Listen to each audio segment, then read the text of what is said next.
제가 한 절 읽고 여러분 한 절 읽고 우리 함께 읽도록 하겠습니다.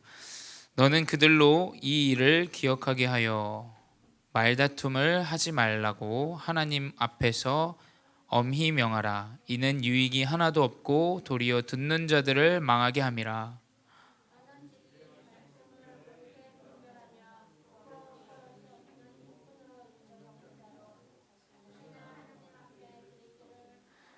망령되고 헛된 말을 버리라. 그들은 경건하지 아니하매 점점 나아가나니.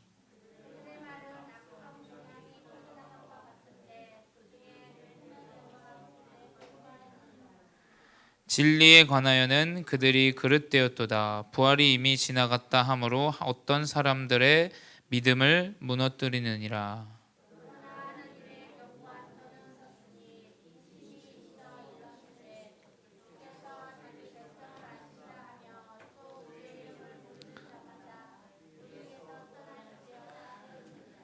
큰 집에는 금그릇과 은그릇뿐 아니라 나무 그릇과 질그릇도 있어 귀하게 쓰는 것도 있고 천하게 쓰는 것도 있나니.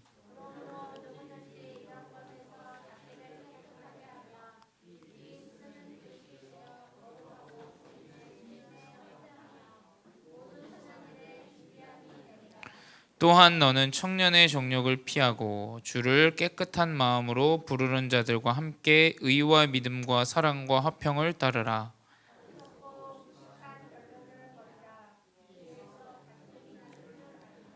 주의 종은 마땅히 다투지 아니하고 모든 사람에 대하여 온유하며 가르치기를 잘하며 참으며.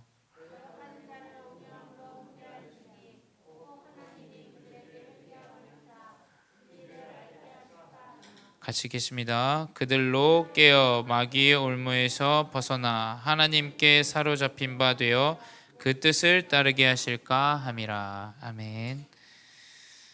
네, 우리 이번 주 수요 예배 말씀의 제목은 그리스도인의 삶이라는 말씀의 제목입니다.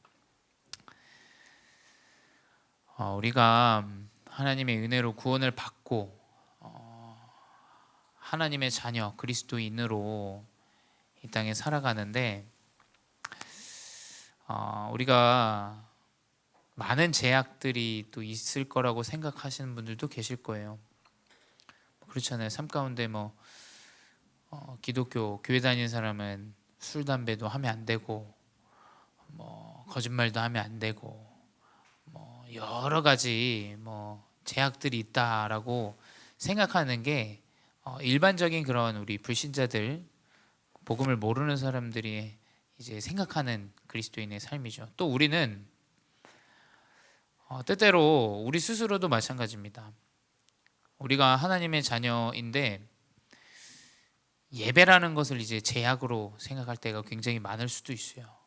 내가 일주일 동안 열심히 일을 하고 좀 일요일 날은 쉬어야 되지 않을까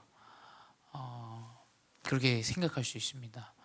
근데 이 예배라는 것이 굉장히 내 삶에 제약을 주고 뭔가 쉼을 얻지 못하게 하는 부분이라고 생각할 수도 있어요. 근데 정확한 이 그리스도의 삶을 우리가 언약으로 회복해야 되겠습니다. 하나님은 그리스도인에게 모든 축복과 행복을 또 응답을 다 주셨는데 인간의 이번 주 강단과 같이 또 불행을 가져다 주고 응답을 가로막는 자가 있다라는 사실을 우리가 절대 잊어서는 안 됩니다. 하나님은 이 그리스도를 통해서 모든 언약을 허락하셨는데 이 사단이라는 존재는 계속해서 이 그리스도 언약을 속이고 그 속이기 위해서 교회를 흔들기도 하고 또 목회자를 흔들기도 하고 또 다음 세대 렘넌트들을 흔들어서 계속해서 이 그리스도의 삶 세상이 볼 때 좀 모자라 보이는 삶처럼 보여지게 하죠. 근데 이것이 성경에 기록되어 있습니다. 사단은 항상 거짓말을 해왔어요. 사단은 창세기 3장 5절에도 너희가 이것을 먹는 날에는 하나님과 같이 되어 선악을 알 줄 하나님이 아신다라고 했어요. 사단은 존재 자체가 거짓이고 이 말하는 모든 여정이 다 거짓입니다.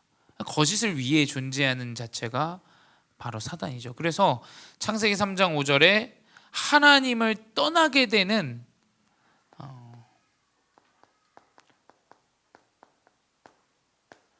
이 거짓을 사단은 가지고 인간을 속이게 되죠. 이만큼 하나님을 모르게 합니다. 사단이라는 존재는 하나님과 멀어지게 해요. 두 번째 뭐냐? 어떻게 하냐? 고린도후서 11장 14절에 광명의 천사로 나온다라고 돼 있죠. 광명의 천사는 뭐냐? 좋은 것처럼 보여지게 해요. 지금 시대를 잘 보면 뭐 교회에 다니시는 분들은 그러시지 않겠지만 또 우리 젊은 세대의 은연중에 마음속에 있는 게 뭐냐면 결혼은 미친 짓이다. 그리고 자녀를 갖는 건 어마어마한 희생이 따르고 투자가 따른다라는 것이 사단의 존재가 속이는 지금 시대의 상황입니다. 잘 보셔야 돼요. 지금 우리가 미디어를 통해서 보고 있는 것들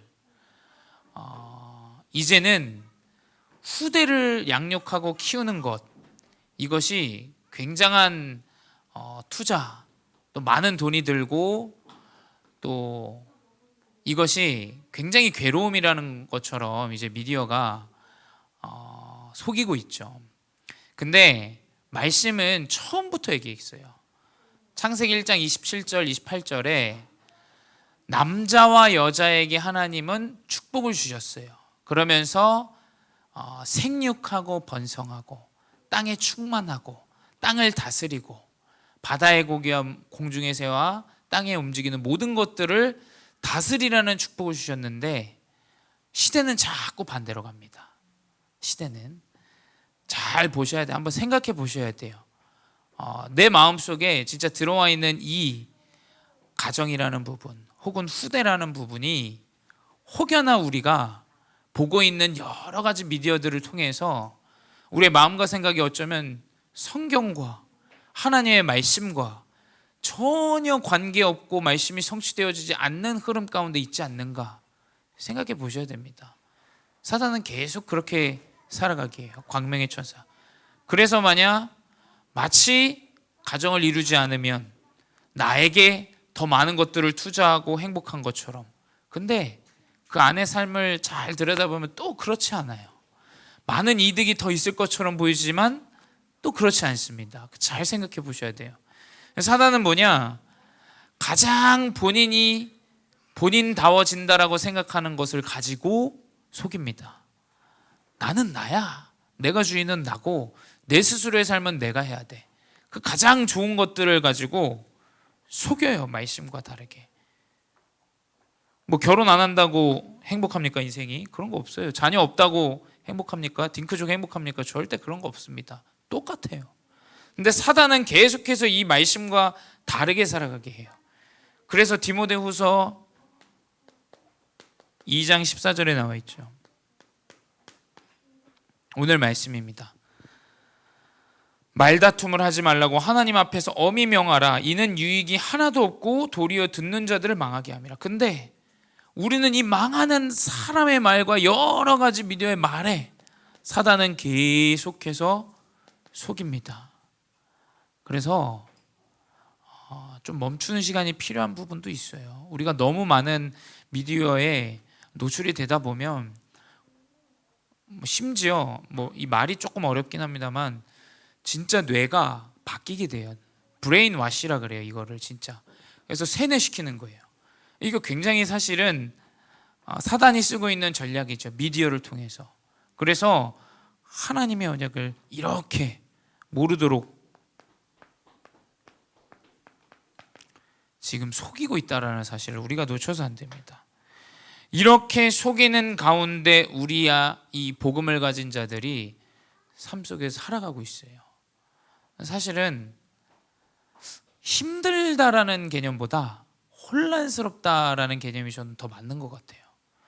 왜냐하면 우리가 직장에 살아가고 만나는 사람과 이야기를 해보다 보면 굉장히 혼란스러워요. 그렇죠? 내가 믿고 있는 이 그리스도의 언약이, 하나님의 말씀이 저 사람의 말보다 더 귀하게 들릴 때가 있고 그것이 더 중요시 여겨질 때가 있어요. 그렇죠? 그래서 우리는 더욱더 그리스도 언약 안에 이 삶 가운데 회복이 되어줘야 됩니다. 첫 번째 뭐냐? 그리스도 안에서 나를 다스릴 수 있는 자가 돼야 돼요.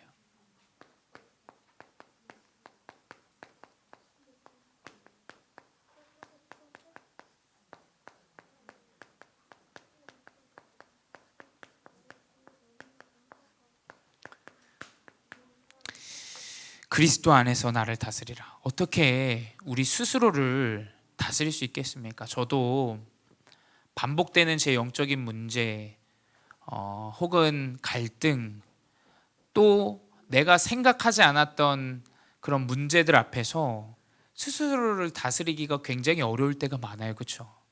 근데 하나님 말씀은 이야기하고 있어요. 갈라디아서 2장 20절에 나와 있죠.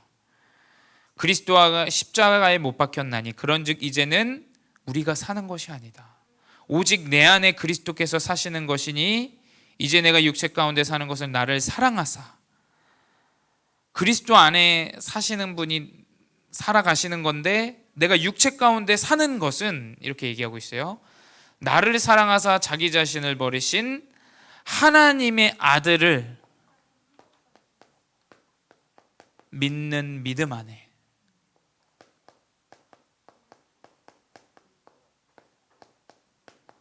이 믿음 안에 사는 것이다 라고 기록되어 있어요. 갈라디아서 2장 20절을 잘 보셔야 돼요. 잘못하면 우리가 불교처럼 생각하게 돼요. 내가 하는 거 절제하고 잠깐 이거를 내려놓고 이렇게 해야 되는데 못했어. 그거는 괴롭습니다. 인생이. 그게 아닙니다. 갈라디아서 2장 20절 내가 죽어야 돼, 내가 살아있어, 이렇게 굉장히 좀 육신적으로 이야기를 해요. 속세에서 벗어나, 그러면 산으로 들어가는 게 어쩌면 낫죠. 근데 그게 아니란 말이에요. 뭐냐? 우리가 이 땅에 살아가지만 육체 가운데 계시고 하나님이 나의 주인 되셔서 계시지만 우리는 육체 가운데 있는 불가능 가운데 살아가기도 하고 어려움 가운데 살아가기도 합니다. 근데 그 가운데 뭐냐? 내가 그리스도 안에서 나를 다스릴 수 있는 것은 내가 연약하고 반복되는 문제 가운데 있고 쓰러지고 넘어지고 또 넘어지고 또 넘어집니다. 근데 나와 함께 하시는 그리스도를 믿는 믿음 안에 사는 것이 그리스도 안에 나를 다스리는 거예요. 여러분, 안 그러면 우리 스스로 목숨을 끊어야 어쩌면 이 문제가 끝날 수 있어요. 어쩌면 우리가 감당 안 되는 이 반복적인 문제들 가운데 스스로를 자책하고 살아요. 그러니까 사람이 굉장히 나태되고, 그래서 어떻게 됩니까? 일도 안 하고, 요즘 프로 보면 결혼한 분 일 안 하시고 이런 문제. 왜 그러냐? 내 스스로에 대한 문제라고 생각하기 때문이에요. 근데 우리의 인생의 여정은 하나님의 아들 그리스도를 믿는 믿음 안에서 살아가야 이 언약이 성취되어지는 것이에요. 그리스도를 믿으시기 바라요. 그리스도를 통해서 내가 은혜로 구원받았습니다. 그렇다면 그리스도가 주인이에요. 그리스도가 나의 인생을 분명히 여정으로 이끌어 가시고 역사하시고 나를 다스리십니다. 우리는 그 믿음 안에만 거하면 돼요. 두 번째 뭐냐? 요한복음 14장 16절에서 17절 뭐냐? 또 다른 보혜사를 너희에게 주사 그 보혜사가 우리와 영원히 함께하게 하신다 그랬어요. 요한복음 14장 16절 17절에 뭐라고 기록되어 있냐? 영원토록 너희와 함께 있게 하느니 그는 진리의 영이라. 세상은 능히 그를 받지 못하다. 세상은 그를 받아들일 수 없어요. 근데 이는 그를 보지도 못하고 알지도 못해요. 세상은.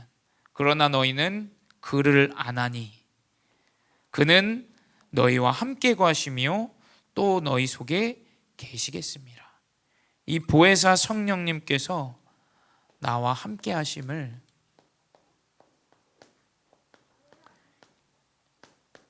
이 언약을 붙잡고 우리는 스스로를 다스리는 거야. 문제가 와도 그래, 하나님 나를 보호하시는 분이시지, 하나님 나에게 지혜를 주시고 하나님 나의 여정의 주인 되시지, 하나님이 나의 선생이시지. 그래, 하나님이 나와 함께 하시는 이 언약을 붙잡고 나를 다스리는 겁니다. 세 번째, 갈라디아서 5장 22절 23절에 이제 성령의 열매가 나와요. 우리가 이 믿음 안에 거하고 함께하는 임마누엘 속에 거하면 어떻게 됩니까? 사랑과 희랑과 평화, 화평과 오래 참음과 자비와 양성과 충성과 온유와 절제니. 한번 생각해 보세요. 지금 이 시대 어떻습니까? 사랑이 없어요. 이 사랑이 뭡니까? 그리스도 안에 나오는 그 사랑이 없어요. 하나님의 언약의 사랑을, 진정한 사랑을 몰라요. 우리 렘넌트들한테 물어봐도 사랑은 어려워 얘기해요. 사랑은 쉬운 게 아니야. 사랑이 모르겠어. 사랑은 요지경이야. 막 그렇습니다. 근데 그리스도 안에 있는 이 사랑 전혀 세상이 알지 못하죠. 사랑은 없고 완전 쾌락주의로 갑니다. 희랑과 화평 없습니다. 그런 거, 평안, 마음의 평안, 오히려 지금 마음과 생각과 모든 것들이 병들어가는 시대예요. 참음, 무슨 참음이 있습니까? 참는 게 없어요. 자비, 용서하고 양선하고 충성하고 온유하고 절제되는 것이 없어요. 근데 이 그리스도 안에서 믿음과 이 함께 하심을 누리는 가운데 하나님은 한마디로 우리에게 참된 평안을 주시게 돼 있어요. 마음이 평안하지 않다, 무슨 일을 선택할 때 마음이 평안하지 않다, 하나님 앞에서 한번 기도해 보세요. 저는 그렇더라고요. 내가 무슨 일을 선택하거나 무슨 일을 가야 할 때 이상하게 마음이 편치 않아요. 그러면 저는 좀 기다리는 것 같아요. 아니면 그 선택이 기다리는 가운데 결정되지 않으면 전 다른 선택을 하게 되는 것 같습니다. 그래서 이 그리스도 안에서 나를 다스리는 방법들을 우리 후대가 알아야 돼요. 이게 모르면 사람 말에, 이 속이는 말에, 이상한 말에. 그래서 어떻습니까? 이 그리스도 필요 없고, 사실 그래요. 뭐 크리스찬 중에도 많은 사람들이 뭐 주식 투자도 하고 합니다. 근데 잘 생각해 보셔야 돼요. 그 중심에 그게 그리스도보다 더 한 그 중심이 되어질 수도 있어요. 그렇죠? 마치 그리스도면 전부다라고 얘기했는데 나는 돈이 없어서 힘들다라는 말과 비슷하게 보여줄 수 있다니까요. 잘 생각해 보셔야 돼요. 그래서 뭐냐, 그리스도 안에서 나를 다스릴 수 있는 이 방법이 우리 후대에게 나타나야 돼요. 그렇지 않습니까? 어려서부터 문제 앞에 딱 직면했을 때 많은 것들을 부모님이 소통하기보다 정확한 그리스도 언약 안에서 하나님의 언약을 붙잡고 이것을 헤쳐나갈 수 있는 그 믿음과 그 중심을 우리가 가르쳐야 돼요. 또 우리 중직자분들도 마찬가지죠. 그리스도 안에서 나를 다스리고 내가 그 믿음과 함께함을 통해서 분명히 후대들은 보고 배우게 돼 있어요. 저는 그렇다고 봐요. 그 부모의 중심, 그 그리스도의 여정의 중심은 분명히 보여지게 돼 있습니다. 두 번째 뭐냐? 우리가 이 그리스도 안에서 나를 다스리는 이 평안함 가운데 딱 놓여지는 시기, 이게 오게 되겠죠. 그 다음에 이제 우리는 뭐냐? 하나님의 계획을 깨닫는 여정으로 가야 돼요.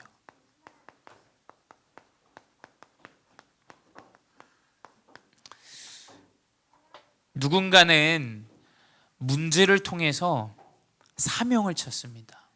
근데 누군가는 문제를 통해서 완전히 무너지고 포기하고 실패하는 여정으로 가요. 그렇죠? 자녀의 죽음을 통해서 어떤 사람은 평생의 언약을 붙잡아요. 근데 어떤 사람은 그 자녀의 어려움과 문제를 통해서 완전히 무너지고 낙심하고 자포자기합니다. 하나님의 계획을 깨달아야 돼요. 첫 번째 뭐냐? 하나님의 계획을 깨닫기 위해선 다른 게 아닙니다. 베드로전서 2장 2절에도 나와 있죠. 갓난아기들 같이 순전하고 신령한 젖을 사모하라. 이는 그로 말미암아 너희로 구원에 이르도록 자라게 함이라. 무엇이 우리를 성장하게 합니까? 나이가요? 세상의 교육이요? 어른이 되어줘도 애보다 못한 사람들이 있어요. 어른이 되어줘도 애완견보다 못한 그런 삶을 살아가는 사람들도 있다니까요. 정말로. 우리 유목사님 얘기하셨잖아요. 선글라스도 끼고 모자도 쓰고 옷도 있습니다. 근데 무엇으로 성장되는지 우리가 알아야 돼요. 구원으로 성장하게 하신다 그랬어요. 하나님의 계획을 통해서 우리가 하나님의 계획을 깨달을 수 있는 것은 말씀으로 성장하며 그 말씀 속에서 봐야 돼요. 두 번째 뭐냐? 하나님의 계획은 마태복음 4장 4절에 사람이 떡으로만 살 것이 아니요 하나님의 입으로부터 나오는 하나님의 말씀으로 살 것이다. 하나님의 계획은 그 말씀 속에 나오는 힘 속에서 찾습니다. 말씀 속에서 나오는 힘 가운데 하나님의 계획과 그 모든 기쁜 뜻과 그 삶의 여정을 우리가 살아가게 되는 것이에요. 그래서 말씀을 통해서 힘을 얻으십시오. 다른 어떤 것을 통해서 힘을 얻는 것은 정말 잠시 잠깐입니다. 세 번째 뭐냐? 시편 1편 1절에서 2절. 복 있는 사람은 악인의 꾀를 따르지 아니하며 죄인들의 길에 서지 아니하며 오만한 자리에 자들의 자리에 앉지 아니하고. 뭐냐? 말씀으로 인도받는 거예요.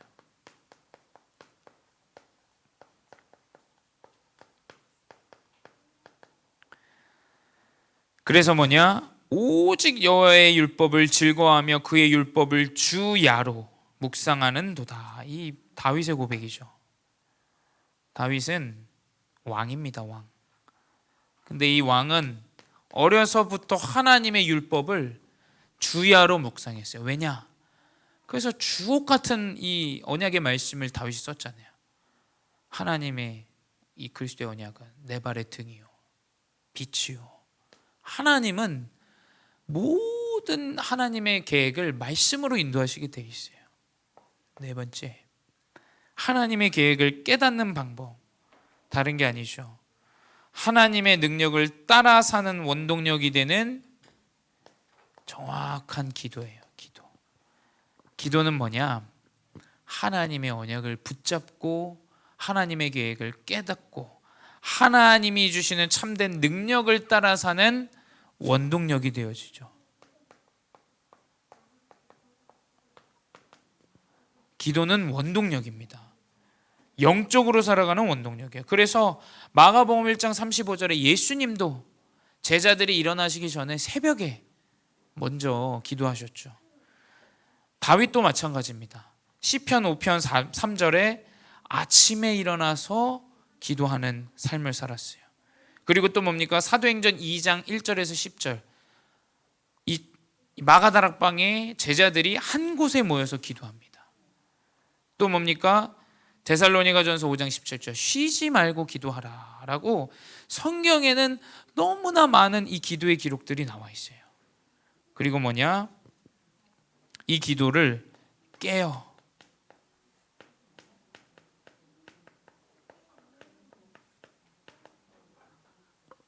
마태복음 26장 41절에 시험에 들지 않게 깨어 기도하라. 마음에는 원이로되 육신이 약하도다 라고 기록해 있죠.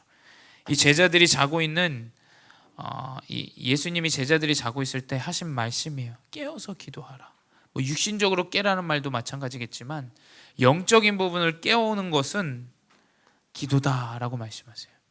하나님의 계획을 깨닫는 것은 영적인 부분이 깨어나야 된다는 거죠. 여섯 번째 뭐냐? 그 기도를 통해서 답을 얻는 겁니다. 기도를 통해서 답을 얻는데 빌립보서 4장 6절에서 7절 아무것도 염려하지 말고 다만 모든 일에 기도와 간구로 너희 구하는 것을 감사함으로 하나님께 아뢰라. 그러면 모든 지각에 뛰어난 하나님의 평강이 그리스도 예수 안에서 너희의 마음과 생각을 지키시리라. 우리의 마음과 생각을 지키는 것이 정확한 답입니다. 그래서 우리는 이 반대로 하는 것을 보고 이제 인본주의라고 하죠. 하나님의 계획을 깨닫기보다 그 문제와 그 일들과 그것들을 내 방법대로, 육신적인 방법대로, 사람의 말대로 하는 것을 인본주의라고 합니다.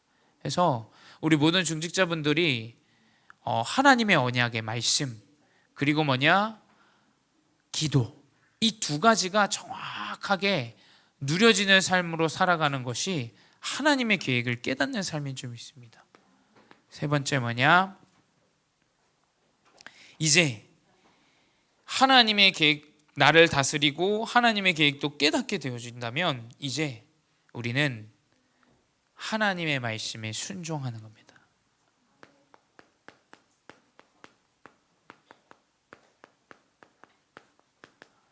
하나님의 말씀에 순종하는 삶을 사는. 그래서 말씀에 기록되어 있죠. 요한복음 14장 21절에 나의 계명을 지키는 자라야 나를 사랑하는 자다라고 하셨어요. 하나님의 말씀을 지키는 것, 언약을 따라가고 그 말씀 가운데 놓여져 있는 것. 그래서 저도 생각해 보면 이 강단의 말씀을 어떻게 하면은 하나님 말씀대로 이거 지킬 수 있을까? 이걸 생각해 봐야 돼요. 우리가 잘못하면 기도 수첩 그냥 영상 봤지, 또 내 강단의 녹취록을 읽었지, 뭔가를 마무리한 일을 처리한 것처럼 우리가 자꾸 이 영적인 부분을 염주를 돌리고 묵주를 돌리고 하는 그 정도의 수준으로 우리가 언약의 말씀을 받을 때가 있어요. 근데 어떻게 하면 내가 하나님의 언약을, 이 말씀을 지키는 자가 될까? 한번 생각해 보셔야 돼요.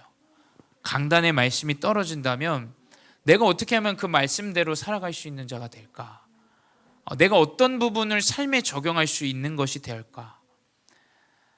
우리 렘넌트들도 이렇게 쓰고 말씀 집중하고, 저는 한 가지 좀 우려되는 게 사실은 있어요. 그냥 쓰는 거에서 멈춰 있는 수도 있겠다라는 생각이 좀 들어요.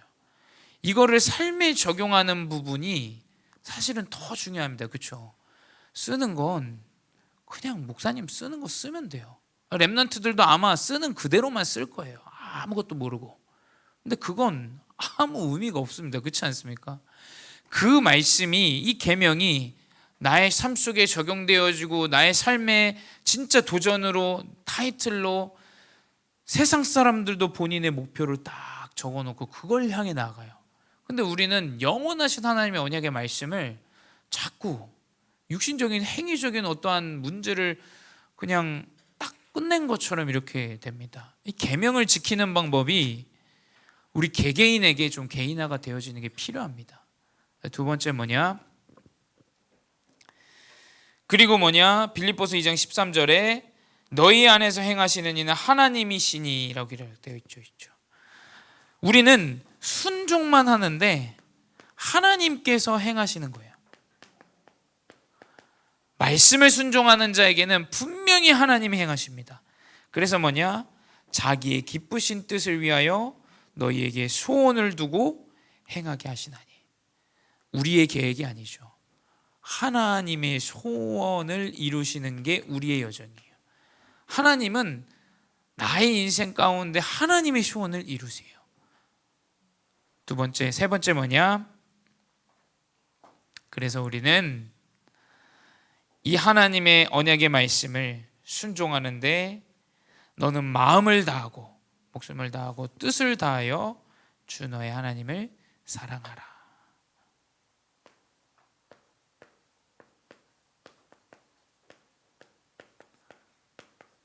우리는 이 언약을 붙잡으시 바라요. 계명을 지키는 자가 하나님을 사랑하는 자라고 하셨어요. 그렇다면 우리는 우리의 몸, 우리의 습관, 우리의 체질 가운데 이 영적인 부분을 따라가지 못할 때 많죠. 우리 하나님 사랑하지 않습니까? 하나님 그리스도인 아닙니까? 그렇다면 나의 삶도 나의 체질도 도전하게 되어질 수 있어요. 또 우리의 마음이 뭐냐? 그 중심과 이 그리스도의 언약 가운데 하나님의 뜻을 따라 순종하는 삶으로 분명히 하나님은 우리의 여정을 인도하시게 되어 주십니다. 그래서 결론이 뭐냐? 사도행전 2장 42절이에요.